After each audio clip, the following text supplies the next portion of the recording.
Les choses s'accélèrent au Congo-Brazzaville. 2 semaines après le lancement officiel le 7 août 2018 de l'opération de ramassage des armes et munitions de guerre détenues par les ex-combattants ninja Nsiloulou, cette rencontre de Vinza, la toute première, très attendue et souhaitée, entre Séraphin Ondélé, le président de la CAMP, commission ad hoc mixte et paritaire pour la paix dans le pool, et l'ancien chef rebelle Frédéric Binsamou, alias Pasteur Ntoumi, qui depuis le 27 juillet a recouvré sa liberté de mouvement, participe de cette volonté, de cette responsabilité de prouver à la face de la communauté tant nationale qu'internationale que le processus de paix enclenché depuis les accords de cessez-le-feu et des cessations des hostilités le 23 décembre 2017 à Kinkala est irréversible. La commission était parvenue à une étape décisive, celle du ramassage des armes. Il était bon que moi et ma commission, nous nous rendions auprès du pasteur Ntoumi, qui est co-signataire de l'accord, pour regarder comment faire aboutir cette délicate opération de ramassage des armes.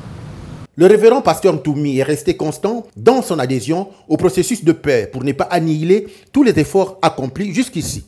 La commission lui a rappelé ses engagements, ses obligations. Et le révérend pasteur Ntoumi a adhéré à tout ce que nous lui avons proposé dans le cadre justement du retour, mais alors du retour définitif de la paix.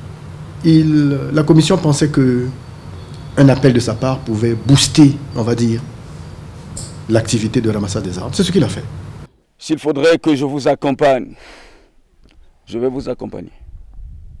Pour l'intérêt de la paix, je viendrai à Mayama pour lancer le désarmement. Au sujet du statut social qu'a eu à évoquer l'ancien chef rebelle, ainsi que des conditions à réunir en vue de sa sortie des forêts du Pool, préoccupations qu'il a soumises et qui sont inscrites dans le cahier de charges, la commission a pris acte. Ce n'est pas des exigences, les doléances, ce sont des questions auxquelles la commission ne peut apporter des réponses, mais ce sont des questions qui sont portées à la haute attention du gouvernement, qui dans le cadre d'un processus politique verra bien ce qu'il y a à faire. Ce qui est certain, l'implication personnelle ainsi que la facilitation de l'ex-chef rebelle à cette étape du processus de paix dans le pool sont déterminants afin de ne pas compromettre la mise en œuvre de l'accord. Cela exige des deux parties un dépassement de soi et une confiance mutuelle.